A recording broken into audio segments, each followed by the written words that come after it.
keys.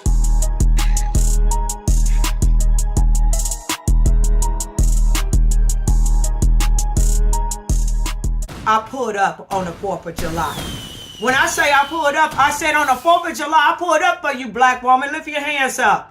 I said, lift your hands up and stop playing with DungQuesha. Lift your hands up.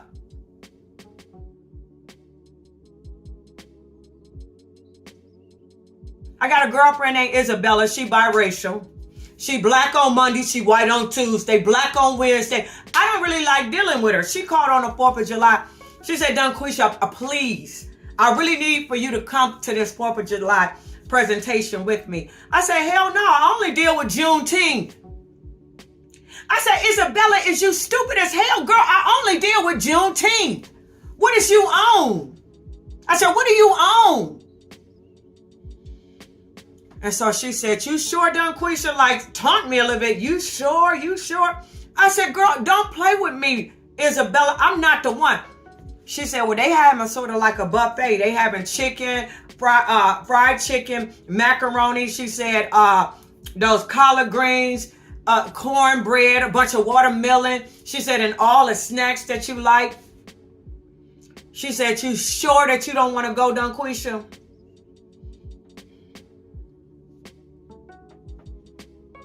I wanted to rep for Juneteenth. Is that what it's called? But hey, when it come down to a good meal, I said, come on, girl, just come on and get me. She said, I'll be there in 10 minutes. I said, no, nigga, show up in 5. I was about 10. I'm ready to eat. Showed up.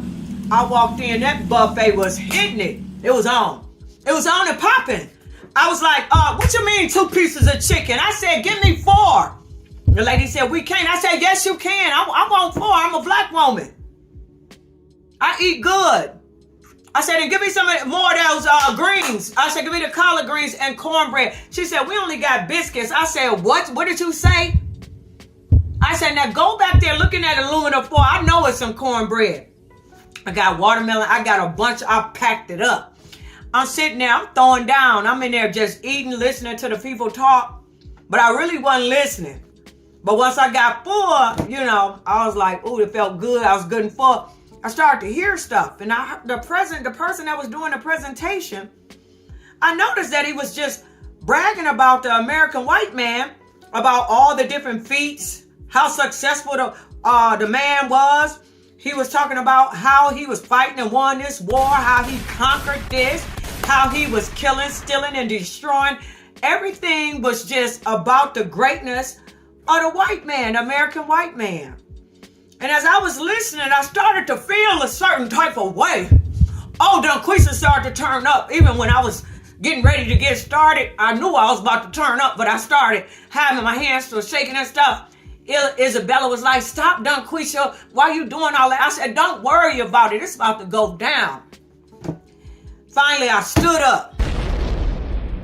I said, I got to ask a question. I didn't listen to you talk all day. You have not brought up the greatness of the black woman. I said, you ain't saying nothing about the greatness of the black woman. You ain't mentioned us not one time. And I said, and I'm not with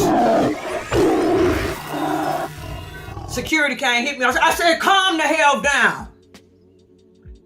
I'm tired of going to jail. Now, I'm not doing nothing except expressing how I'm feeling. He's sitting up here bragging about all of the white Euro man's feats, and he ain't brought nothing up about the black woman, and I'm not with it. So he said to the security, he said, no. He said, she want to express herself. He said, ma'am, I'll give you 5 minutes to express yourself.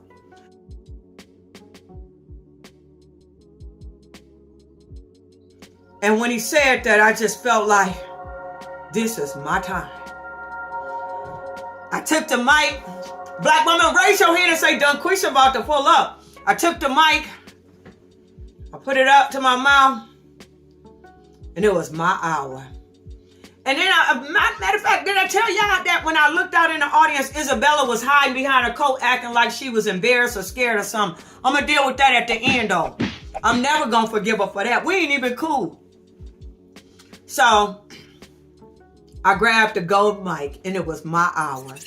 This was, it's like, I feel like I was really born for that day. Everybody was silent. They was looking at me and I was looking around. And then I got started. I said, the black woman is pretty brown from the crown to the ground. I said, the black woman is pretty brown. I said, from the crown to the ground. Everybody was quiet and said, I said, listen to me. I said, the black woman is pretty brown. Oh, goodness. I said, from the crown to the ground. You're going to acknowledge the black woman in just a minute. I said, did you know that the black woman is the only one worthy to sit on the throne all alone, and all of you are the black woman's clones? I cloned you are nothing but a clone of the black woman. I looked at the white man. I said, put down that bloody steak of yours and acknowledge that the black woman sits on the throne and you ain't nothing but a clone. Acknowledge it. I looked at the Asian man. I said, put the rice down before I smack it out of your hand. I said, and acknowledge right now that the black woman is pretty brown from the crown to the ground. And she sits on the throne alone, and you ain't nothing but a clone. Looked at the Latino man. I said, nigga, I said, put down them tacos and burritos before I slap them out of your hand. I said, the black woman is the only one that can sit on the throne alone, and everybody is her clone. I said, raise your hand up. I said, raise your hand up. Everybody raise your hand right now. And when I did that, did nobody respond? They were silent and nobody raised their hand except my client, Melissa. Then I looked for Isabella. She still was hiding. I said, I'm going to take care of that though. I said, so you not going to raise your hand? I said, y'all ain't going to raise your hand. I said, that's okay, because I'm going to take it by force. I slammed down the mic. I slammed it down. I tried to break it, and I rushed the crowd. Security came. He tried to grab me. I said, nigga, what you trying to do? You trying to put me in a chokehold, nigga? I said, let me go. You trying to put DungQuesha in a chokehold, nigga? And he was just holding me, and he pulled me away, and he got me outside. I said, y'all gonna raise your hands. He got me outside. It gets good right here. He said, you got to go. I said, I'll beat your ass before I not get my snacks and desserts and sweet potato pies. He said, those are not sweet potato pies. They pumpkin pies. I said, my girlfriend said they sweet potatoes. She already getting the ass kicked when I get her in the car. I said, I'm not leaving. Call the police. Next thing I know, Isabella running out there with all my snacks. She got a piece of cookies, snacks, pies, and everything. She said, DungQuesha, please stop, please. So we get in the car. She was driving, thinking everything good. I looked at her. I said, Isabella, why was you disrespecting me at the 4th of July presentation? I said, why didn't you lift your hands on? Why was you hiding behind that your coat like that? She said, I was embarrassed, and she started to unfold. My grandma taught me to take it down through Mississippi and bring it on up through Michigan. And I brought it all the way down through Mississippi and all the way up through Michigan. I just smacked the hell out of her ass. I smacked the hell out of her. And I told her, I said, you ever disrespect a black woman like that again? I told her, I'll stump your ass out. The black woman alone sits on the throne. And everybody else is a clone.